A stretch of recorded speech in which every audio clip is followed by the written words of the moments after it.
今回はいよいよ五醍醐ミッキーよしの五醍醐を語るということで、いろいろお話を伺いたいと思います。はい。ミッキーさんの中でカップスでいろいろ得られた見地経験みたいなところっていうのは、一つ五醍醐のその発想に通じるところになってるんじゃないかなと思うんですけども。僕アメリカ行ってゴールデンカップスやめて、でボストン行って、それこそフランク・ザッパからいろんなもん見て、なんかすごいアイデアが浮かんだんですよ。でこれをじゃあ戻ってカップスでやろうかなと思って、そしたらもうすでにジョン山崎というキーボードプレイヤーが入ってたと、ああそうか、そういうことかと思って、それでじゃあもうこっちで頑張って、自分で作ろうと思って、それを考えて結果が五醍醐なんですね。だからそういう意味ではそういう五醍醐を作ろうと思って決断にもなってるんですね、カップスはね。だからこれをやると失敗するとか、これをやるとなっていうのはもう散々経験した後だったんで、五醍醐は本当に計画して作ったですね。五醍醐のそのコンセプト、そのポップ性っていうところとアドバンス、進化性、先進性ですよね。最初からちゃんとそのバンドのコンセプトがここまではっきりした形でプランニングされるバンドっていうのも当時非常に珍しいんじゃないかなと思うんですよね。そうですね。非常に欲張りだったですね。アドバンスポップだから、もうアドバンスしてて、それでポップであり、それでさらにハイエネジーというエネルギーもハイなやつで、絶対いいに決まってるじゃないですか、そんなの。だからこれが全部詰めようと思ったのは五醍醐ですね。だから非常に無理はあるかもしれないけれど、でもどんなポップでも力がバーンと入ったものじゃないとダメだと。だからモンキーマジックでも何でもそうだけど、パワーかなり入ってるんですよね。だから頃の日本のロックバンドよりもどこよりも一番音が大きかったと思うし、音の音量の問題じゃないけど、やっぱりそこがエネルギーの出し方だと思ってたし、でとにかく遠くまで飛ばしたいという音をね、例えばコンサートホールだったらそのドアの先、全てその先までエネルギーが飛ぶように、そんな話ばっかりしてましたね。スタートはマーケティングでしょうね。レコードの発売日からここに出した方がいいんじゃないかとか、どこまで期間を決めて、3年以内にブレイクしないとダメだとか、それからとにかく朝テレビ見てどのチャンネルつけてもきっと五醍醐の音が流れてくれるような、仕事の取り方とか、だからもう本当に子供番組からニュースからいろんなのやったですね、コマーシャル。それがやっぱり一番大変だったな。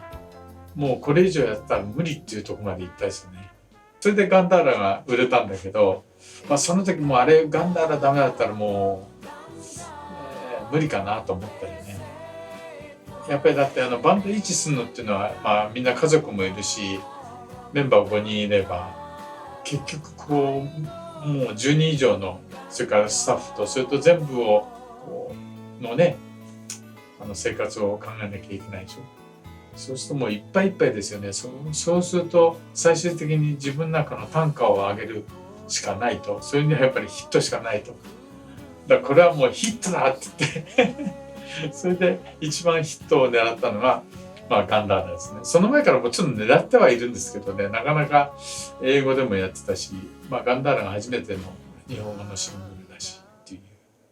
最初からそのポップとアドバンスの融合ってとこともう一つオリエンタルなサウンドっていうのをミキさん最初から狙ってらっしゃったじゃないですか。オリエンタルなサウンドへの視点というのはミキさんご自身が強く持ってらっしゃったんだなっていう。五醍醐できる前に当時レッドチャイナって言われてたんですけど、巨人軍じゃないけどこの壁、鉄の壁みたいなあれを壊して入りたいっていう、なんかそういうのがあったんですよね。だから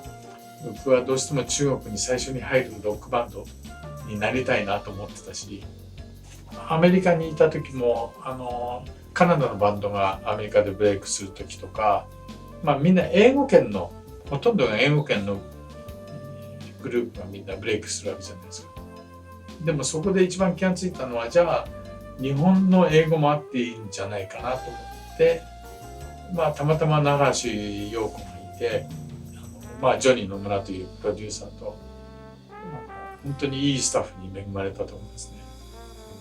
やっぱりそこでだって日本のロックであり、日本の音楽であり、日本の、歌詞であり、日本語の英語という全部そういうことを考えながら作れたということがいいんじゃないですかね。やっぱり今たまたまですけどビューティフルネームとか銀河鉄道とかいっぱいカバーされたりいっぱい使われてるんですけど、やっぱり当時からね一番目標としたのは何しろスタンダードな曲を作ろうという、そこが基本にあったんですね。だからそれがこれだけもう約40年以上経っていまだにでこれがスタンダードかなっていうのは最近一番嬉しいことですね。当時の日本の音楽シーンの中でね、ほとんどの曲をその英語で勝負するっていうのは結構のチャレンジだったと思うんですよね。結構言われましたよね。なんで日本語でやんないのかとか。それは単純なんですよ。日本語でいいもんができれば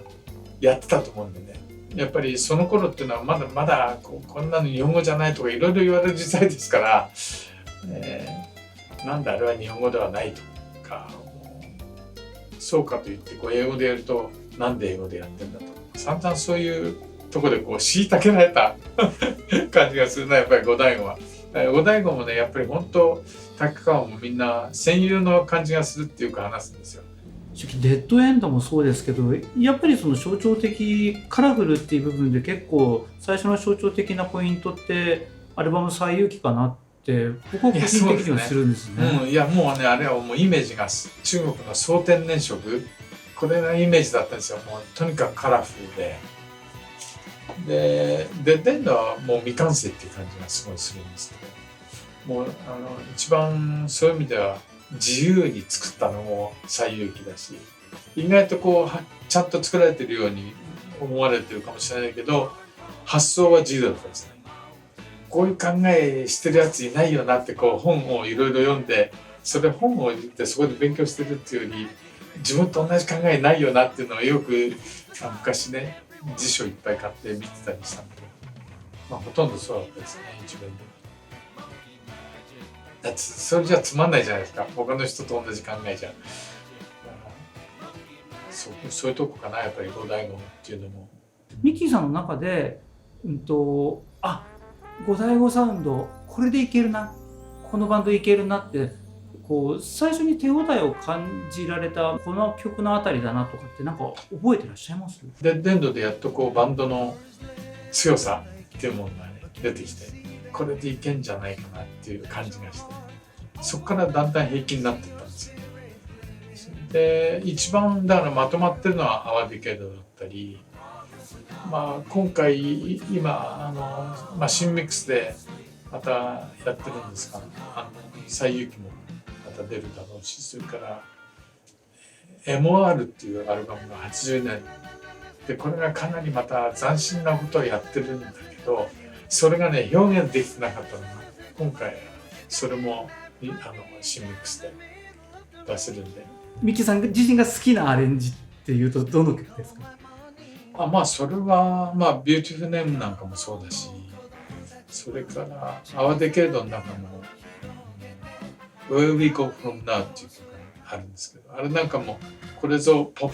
五醍醐のポップスというアレンジですよね。だから単純にアレンジされてるだけじゃなくて、そこにはその